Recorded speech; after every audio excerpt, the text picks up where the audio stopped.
हमारे शरीर में एक बॉस है जिसका नाम है मिस्टर वात, यानी पित्त और कफ को कंट्रोल करने वाला।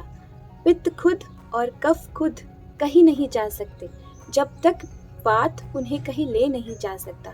इसीलिए पित्त और कफ को पंगु कहा है, यानी वो खुद कुछ काम नहीं कर सकते यहाँ से वहाँ जाने का। और इसीलिए वात को कंट्रोल में रखना, समर स्थिति में रखना, उसकी वृद्धि या फिर क्षय न होने देना, ये सबसे महत्वपूर्ण काम है। और इसी के बारे में आज हम सर्वश्रेष्ठ ऐसी वनस्पति देखेंगे जो अक्सर बरसात की सीजन में आपको बहुत उपयोगी आएगी। तो इस वीडियो को आप ज़रूर पूरा देखिएगा। अगर आप चैनल से नहीं जुड़े हैं तो इसे सब्सक्राइब करें, क्योंकि बहुत सारे ऐसे वनस्पति आगे की वीडियोस में आने वाले हैं जो बरसात की सीजन में आपको बहुत उपयोगी रहेगी। नमस्कार, मैं डॉक्टर सोनाली, स्वागत है आपका निरोगी काया में। तो आज की वनस्पति का नाम है निर्गुंडी संभालू। निर्गुंडी, इसका लैटिन नेम है वाइटेक्स निगुंडो। और निर्गुंडी का एक बहुत सुंदर सा इसका अर्थ आता है निर्गुड़ी या फिर निर्गुडति, जिसका बहुत सुंदर अर्थ है शरीरम रक्षितो रोगेभ्यो, यानी शरीर में जो रोग उत्पन्न होता है उससे रक्षण करने का काम ये निर्गुंडी वनस्पति करती है। अब हम इसके गुण जान लेते हैं कि ये वनस्पति है कैसी। ये लघु है, यानी हल्की है, रूक्ष है, रूखापन निर्माण करने वाली है। साथ ही इसका जो रस है, जिसे हम अगर टेस्ट करते हैं तो वो कटु तिक्त कषाय है, यानी तीखा है, थोड़ा कषैला है और कड़वा है, ऐसा इसका टेस्ट है। साथ ही इसका जो तासीर है वो उष्ण वीर्य है, इस वजह से ये वात को अच्छे से कम करने में मदद करती है।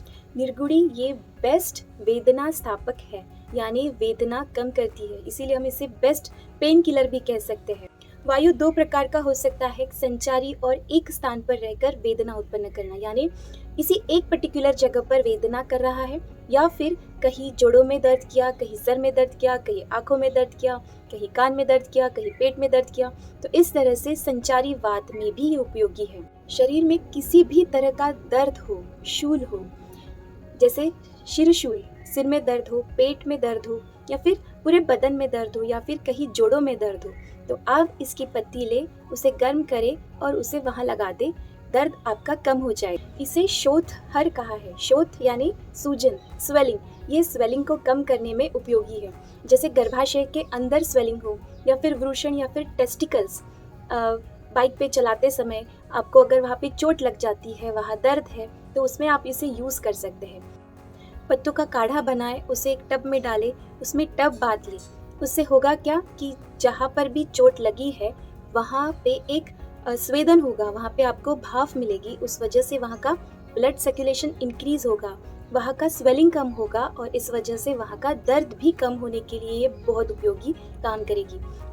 इस टब बात को हम अवगाह स्वेद कहते हैं। बरसात के मौसम में अक्सर कफ की व्याधियाँ होती है, जैसे बहुत ज़्यादा खांसी होना, सर्दी होना, बुखार आना, गले में दर्द, कुछ खाते समय गले में दर्द होना, या फिर पानी पीते समय गले में दर्द होना, या फिर मुंह में छाले आना, गले का इन्फेक्शन होना, लंग्स की कोई भी समस्या हो, लंग्स के अंदर कोई सूजन हो, तो ऐसे समय आप पत्तों को उबालकर उसका काढ़ा बनाएं और उसका आप गार्गल्स कर सकते हैं। इस वजह से गले में जो सूजन है, जो दर्द है, वो कम होगा।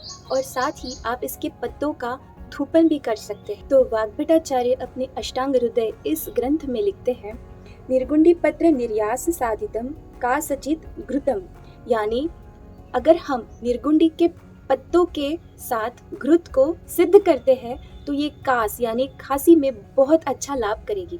शरीर में जो आमच व्याधि है, जैसे आमवात है, घृद्रसी यानी साइटिका का जो पेन है, संधि शूल है, या फिर वात रक्त जैसे व्याधि है, तो ऐसी स्थिति में भी ये बहुत उपयोगी है।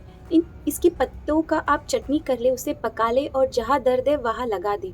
इससे होगा क्या कि वहाँ का जो ब्लड सर्कुलेशन है, जो ब्लड वेसल्स है, वो ठीक हो जाएगी, वहाँ पर ज़्यादा ब्लड मिलने लगेगा, ब्लड सर्कुलेशन अच्छा होगा, जिस वजह से जो वहाँ पे जो सूजन है वो कम होगी, जिस वजह से दर्द कम होगा। इस तरह से संधिवात, आमवात, घृद्रसीवात या फिर वात रक्त में ये बहुत उपयोगी है। इस वनस्पति को मेध्य कहा है। मेध्य यानी बुद्धि को वर्धन करने वाला, बुद्धि की ताकत बढ़ाने वाला।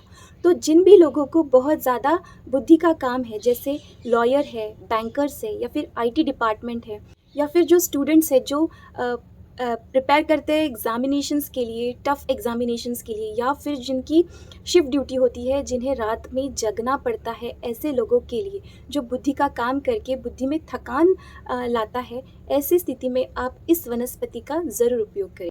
हमने देखा कि इसका जो रस है वो कटु तिक्त कषाय है और इसकी जो तासीर है वो उष्ण है यानी गर्म है, जिस वजह से वो अग्नि को, डाइजेस्टिव फायर को अच्छा करता है, खाए हुए अन्न का पाचन अच्छा करता है। बहुत बार लीवर का फंक्शन ठीक न होने के कारण अग्नि, डाइजेस्टिव फायर कम हो जाती है और इसका जो दीपन और पाचन ये गुण है ये तब काम आता है, जैसे भूख नहीं लगना या फिर खाए हुए अन्न का ठीक से पाचन ना होना। तो ऐसे समय पर आप इस वनस्पति का ज़रूर उपयोग करें।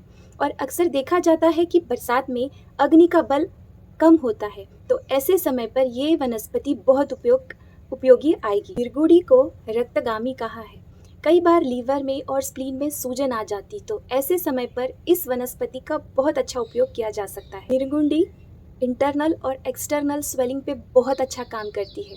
निर्गुंडी के पत्तों का रस ले, साथ ही उसमें गोमूत्र डालें, तो ये कॉम्बिनेशन आभ्यंतर और बाह्य स्वेलिंग को, शोथ को, सूजन को कम करने में उपयोगी है। क्योंकि ये अंतर बाह्य दोनों तरह की स्वेलिंग में उपयोगी है, इसीलिए ग्रंथों में इसका बहुत खूबसूरत वर्णन है। सिंधुम शोथम वारयति, यानी सिंधु उसका नाम है, एक संस्कृत वर्ड है, उसका नाम है, और वारयति शोथ यानी सूजन और वारयति यानी कम करती है। तो ये बहुत अच्छा वर्णन मिलता है। शरीर में 5 प्रकार के वायु है। नाभि के नीचे एक अपान वायु होता है, उसके कार्य में भी ये बहुत उपयोगी है। जैसे बहुत बार कष्टार्तव यानी बहुत डिफ़िकल्टी होती है पीरियड्स में, बहुत पेट में या फिर कमर में दर्द होता है, या फिर गठान जाती है, या फिर कई लोगों को डिफ़िकल्टी होती है मिक्चुरेशन में, यानी यूरिन पास करते समय दर्द होना, या फिर बहुत कष्ट से यूरिन होना, या फिर डिलीवरी के बाद जो अपान वायु बढ़ा हुआ आता है उसे कम करने के लिए निर्गुंडी बहुत उपयोगी है। त्वचा विकारों में ये बहुत उपयुक्त है। जैसे कई बार बहुत बार खुजली होती है, जिस वजह से वहाँ पे लाल दाने आते हैं, वहाँ पे थोड़ी सूजन होती है और वहाँ पे दाह यानी गर्म महसूस होता है। तो ऐसे समय पर, या फिर कई बार चोट लगने के बाद, घाव होने के बाद वो घाव थोड़ा सा देर से ठीक होने वाला होता है, वो सड़ने जैसे होने लगता है, तो ऐसे समय पर आप इसका उपयोग कर सकते हैं। कैंसर की चोट या फिर फिस्टुला की वहाँ पे जो इन्फेक्शन होता है, ऐसे समय पर आप निर्गुंडी का तेल ऑटोक्लेव करके, डिसइंफेक्ट करके वहाँ यूज़ कर सकते हैं। इसे विशेषज्ञ कहा है। वाग्भटाचार्य जी के अष्टांग हृदय इस ग्रंथ में एक अध्याय है, अन्न रक्षा अध्याय। तो इसमें उन्होंने एक वर्णन किया है। इसमें कई सारी वनस्पति है, जिसमें सिंधुवार यानी निर्गुंडी का वर्णन है। सिंधुवारी योजये द्विष शांतयेत, यानी कई सारी वनस्पतियों के साथ निर्गुंडी का भी वर्णन मिलता है। पेट में, आमाशय में अगर विष चला जाता है तो कई सारे लक्षण आते हैं, जैसे उल्टी आती है या फिर दस्त हो जाते हैं, स्किन पर बहुत सारे लाल फोड़े आ जाते हैं, पेट फूल जाता है, या फिर मुंह से झाग आने लगता है, आँखों में एकदम स्टेबिलिटी आ जाती है, आँख एकदम ऐसे ताट हो जाती है, बहुत ज़्यादा पसीना आना, शरीर में बहुत गर्मी होना। तो ऐसी जो लक्षणें हैं ये सारे विष पेट में जाने की वजह से है। तो इसको कम करने के लिए निर्गुंडी अन्य वनस्पतियों के साथ यूज़ की जाती है।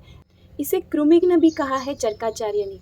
अगर कई बार दूषित जल के वजह से पेट में कृमि उत्पन्न होते हैं, तो ऐसे समय पर भी आप निर्गुंडी का उपयोग कर सकते हैं। इसे रसायन की तरह भी उपयोग किया जा सकता है। शरीर में ताकत बढ़ाने के लिए आप निर्गुंडी के पत्तों का रस और उसके साथ शिलाजित का अगर उपयोग करते हैं तो ये रसायन की तरह काम करेगी। इसका तासीर उष्ण है, तो इस वजह से कई लोगों को पित्त की विकृति होती है, या फिर पित्त प्रकृति के लोगों ने इसका उपयोग संभाल कर करना चाहिए।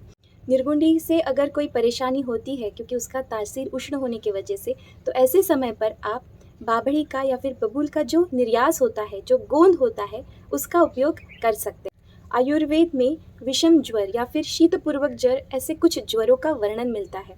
तो ऐसे ज्वरों में आप इसका उपयोग कर सकते हैं। ये आम पाचन करेगा, यानी अनडाइजेस्टिव फूड का अच्छे से पाचन करेगा, और जो भी ज्वर हुआ है, ज्वर निर्माण हुआ है, उसे कम करने में मदद करेगा। इस तरह से आप इसके पत्तों का रस या फिर पत्तों की चटनी, या फिर आप इसके पत्तों से सिद्ध घी या फिर तेल, इसके बीज या फिर इसकी मूली, इस तरह से आप इसके हर एक अंग का उपयोग व्याधि को ठीक करने के लिए कर सकते हैं। बाजार में आसानी से निर्गुंडी तेल या फिर निर्गुंडी सिद्धघृत या फिर निर्गुंडी कल्प ये मिल जाएगा। तो आशा करती हूँ आपको आज की ये निर्गुंडी के बारे में जानकारी बहुत उपयोगी लगी है। अगर हाँ तो इसे लाइक कीजिए, अपने परिवार के साथ शेयर कीजिए। अगर आप हमारे चैनल से नहीं जुड़े हैं तो इसे सब्सक्राइब करें ताकि अन्य बहुत सारी वनस्पतियों के बारे में आपको इस बरसात के सीज़न में इसका उपयोग आप कर सकते हैं।